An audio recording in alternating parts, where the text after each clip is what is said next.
Kung sa Pinas ay sana all, dito sa Saudi, may sana mall. Hello guys! Homesick no more. Tara, let's go sa Pinas store. Saudi edition. Pero bago pa ang lahat no, mag-parking muna tayo dito sa parking position. Alam mo, nasa Divisoria tayo pati mga signboard sa Tagalog na eh. Tinan mo to, gumagawa na ng sirang cellphone. At ito naman, kabayan, halika dito, meron kaming hulugan na mga ginto. Diyos ko, dahil pati pautang na alahas pinasok na nila. Homesick ka pa rin ba? Tinan mo to, may Baclaran uniform, Tutuban fashion, Manila uniform, Pinoy fashion, Baclaran uniform ulit at kabayan fashion.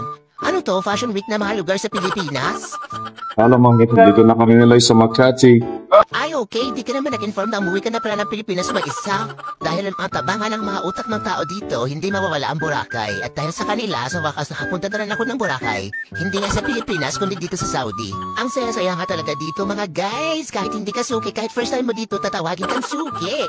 At dahil sa sobrang Pinoy vibes, bibili na tayo ng shepu apo sa suki nating Nepali. Sana naman nabawasan na mga savings kong bilbil sa kakainom nito At dahil hindi kompleto ang buhay Pinoy pag walang tinapay, halika at magkompra tayo ng mga tinapay. Ayun humakaway pa si Forever, sana all. At syempre, hindi kompleto ang pamimili sa Pinas pag walang take-out na halo-halo sa Chowking. Kaya naman, let's grow! So ayun lang mga guys, wag nang ma-homestick. Punta lang kayo dito sa Bata. See you all! Thanks for watching.